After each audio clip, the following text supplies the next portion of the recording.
बिहार में एक साथ पूरी बस्ती जला दी गई।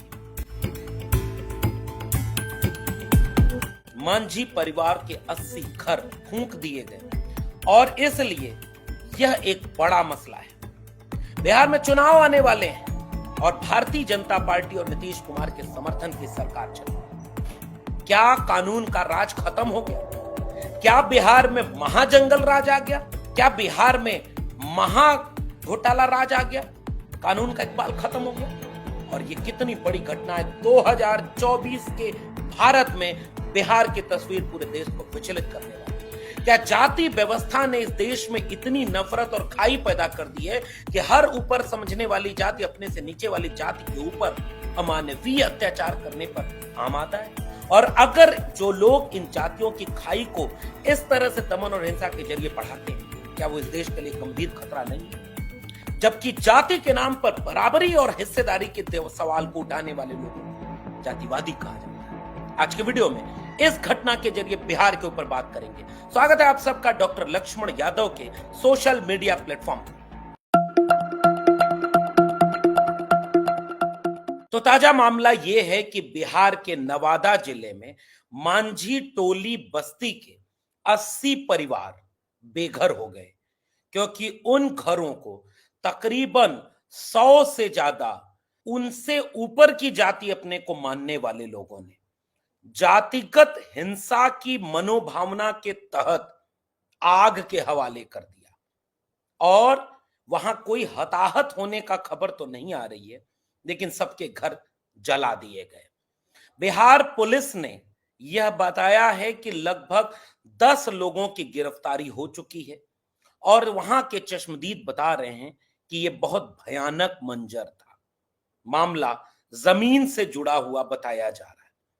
बुधवार की शाम तकरीबन 6 बजे 80 घरों को एक साथ आग लगा दी गई। जो इस आग लगाने को रोकने सामने आया, उनकी बेरहमी से पिटाई की गई। चश्मदीदों के बहाने से मीडिया में लगातार ये खबर आ रही है कि बस्ती की तरफ हमला करते वक्त पहले फायरिंग की गई, दहशत पैदा किया गया, अपमानजनक बातें बोली गईं और फायरिंग कर पेट्रोल छिड़ककर 80 घरों को आग लगा दिया गया। मुफस्सिल थाना क्षेत्र के कृष्णानगर गांव में मांझी टोला है। मांझी टोला इसलिए उसे कहते हैं क्योंकि वहां मांझी परिवार रहते हैं और उनका कहना है, उन परिवार के लोगों का कहना है कि वो लोग तकरीबन 50 साल से ज्यादा समय से यहां रह रहे हैं, खेती बाड़ी करते हैं, मजदूरी करते हैं, अपने परिवार का पालन पोषण करते हैं। नंदू पासवान नाम का जो भूमाफिया, उसके इस जमीन पर नजर, लंबे समय से वो इस जमीन को अपना बनाने की कोशिश कर रहा था। पुलिस की अगर बात को माने, पुलिस की बात को सही माने, तो ये जमीन किसी की नहीं है, न मांझी परिवारों की है और न पासवान परिवारों की, बिहार सरकार की जमीन। लेकिन मांझी टोले के लोगों की बात माने तो वहां पर वो लंबे समय से रह रहे थे। कब से यहाँ पे रहते थे? कब से यहाँ पे हैं? कब से? देखिए और उनके बस्ती पर यहां तुरंत आग लगाकर पेट्रोल छिड़ककर 80 घरों को तबाह कर दिया गया। मांझी परिवार महादलित तबके में आता है। सामाजिक स्तरीकरण में जाति व्यवस्था का ऐसा जहर इस समाज में बोया गया है कि हर जाति को लगता है कि उनसे नीचे पायदान पर जो आने वाली जाति है, जिसको समाज ऊपर और नीचे के पायदान में बांटे हुए है, वो जो नीचे वाला है, ऊपर वाला उसका शोषण कर सकता है, उनके बहन बेटियों की आबरू लूट सकता है, जब मौका मिले तो उनके ऊपर हत्या, दमन और अत्याचार कर सकता है। और इसी तरह से यहां देखने को मिला कि पासवान तबके के लोग जो खुद एक दलित समुदाय से आते हैं, वो अपने से नीचे समझे जाने वाले महादलित टोले पर अमानवीय ढंग से हमलावर हो जाते। क्या बिहार की कानून व्यवस्था पर यह सवाल नहीं खड़ा होता? क्या नीतीश कुमार की सरकार से यह सवाल नहीं बनता कि क्या कानून का इकबाल अब उन लोगों के जहन से खत्म हो गया है जिनके मन में जातिवाद है? एक छोटा सा विवाद, जमीन का विवाद, कभी किसी और चीज का विवाद अगर इतना बढ़ जाए कि पूरी बस्ती को आग लगा दे, तो कल्पना करिए कि यह बस्ती किसी और कथित तौर पर ताकतवर कही जाने वाली जातियों की होती तो ये क्या हिंसा, दमन और ये अन्याय अमानवीय स्तर पर हो पाता?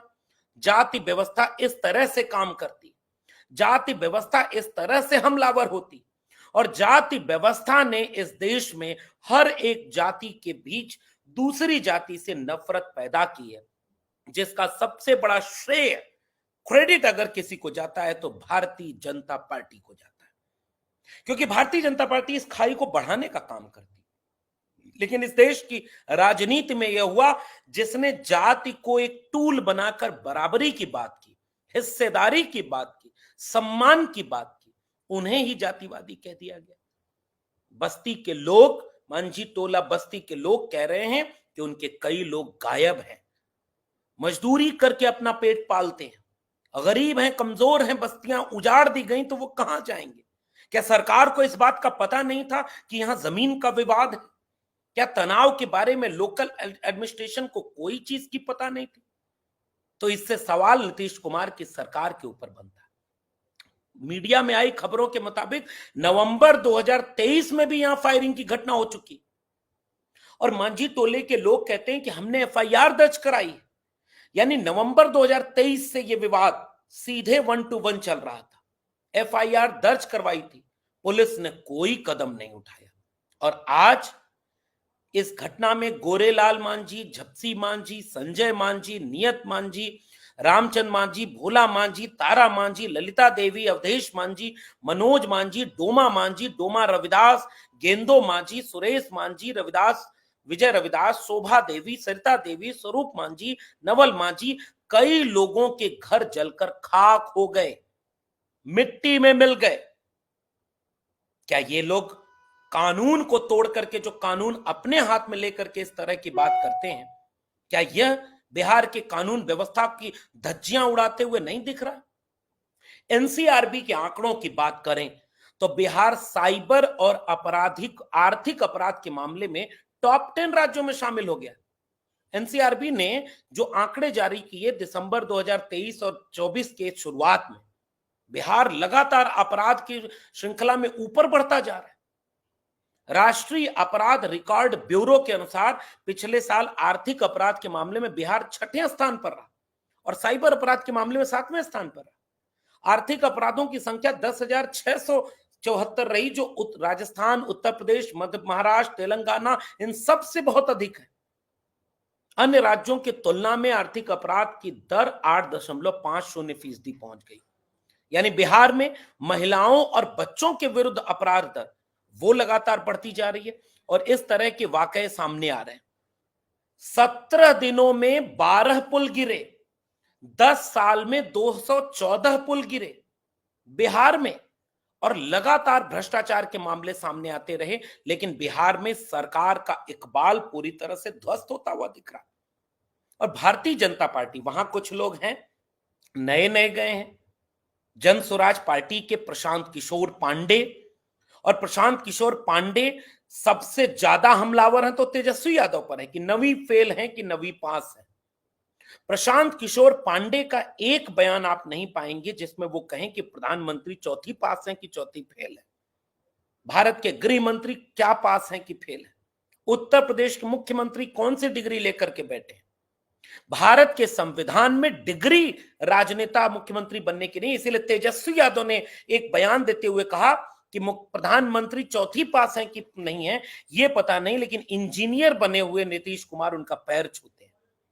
तो बिहार राज्य में चुनाव होने वाले, अगले साल वहां पर चुनाव होने वाले, वहां पर बिहार पर फोकस है, और ये वही बिहार है जो केंद्र में जेडीयू बिहार की सांसदों के साथ, 12 सांसदों के साथ अगर भारतीय जनता पार्टी को समर्थन पूरी तरह से खुलकर न करे तो केंद्र की नरेंद्र मोदी सरकार मुश्किल में गिर सकती है। इसलिए केंद्र सरकार ने बजट जब आया तो भारी भरकम बजट नायडू के बाद नीतीश कुमार को दिया। तो नीतीश कुमार सुशासन बाबू की अपनी छवि बनाए होते हैं, लेकिन बिहार जो 90 के दशक में जातीय हिंसा का केंद्र बन चुका था, और इसलिए बना क्योंकि वर्चस्वशाली तबके कमजोर तबके के ऊपर सामूहिक नरसंहार किया करते थे। लक्ष्मणपुर, बाथे, नरसंहार में अदालत से सारे लोग बरी हो गए। यानी नरसंहार हुआ, दर्जनों दलित मारे गए, कमजोर किसान मजदूर मारे गए, गरीब मारे गए और दोषी कोई नहीं हुआ। तो न्यायपालिका भी अगर कठोर ढंग से कोई सजा सुनाती, कोई कठोर फैसला लेती, तो बिहार में आज की तारीख में लॉ एंड ऑर्डर इस तरह से ध्वस्त नहीं हो जाता। कहीं कोई हर्ष फायरिंग कर रहा है, बिहार में ऑर्केस्ट्रा चला रहे हैं, तो एक भीड़ होती है और वहां पर फायरिंग कर रहा है, कोई दिन दहाड़े लूट ले रहा है, कोई दिन दहाड़े घुसकर मार रहा है, महिलाओं के साथ दमन और अन्याय के शिकार लगातार बिहार में सूचनाएं मिल रही।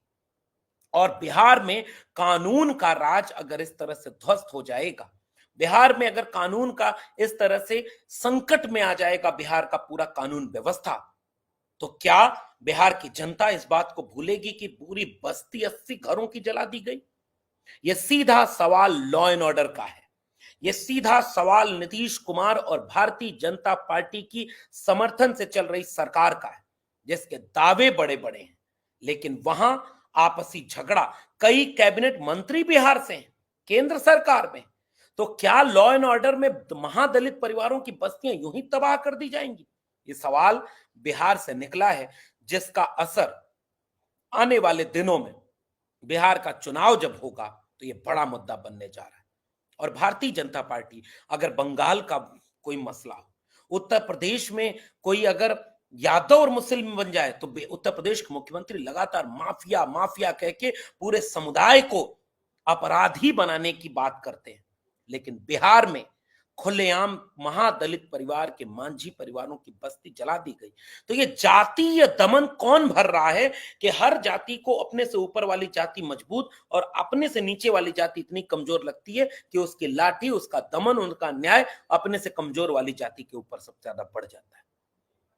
यह देखना दिलचस्प होगा कि बिहार में अब इसका कितना असर देखने को मिलेगा और नीतीश कुमार और भाजपा की सरकार इस मामले पर क्या रुख अख्तियार करती है और चुनाव में जनता नीतीश कुमार को इसकी क्या सजा देती है। आने वाले दिनों में इसका विश्लेषण हम करेंगे। आप क्या मानते हैं नीचे कमेंट बॉक्स में जरूर बताइएगा। फिर मिलेंगे किसी और टिप्पणी के साथ, तब तक के लिए बहुत बहुत धन्यवाद।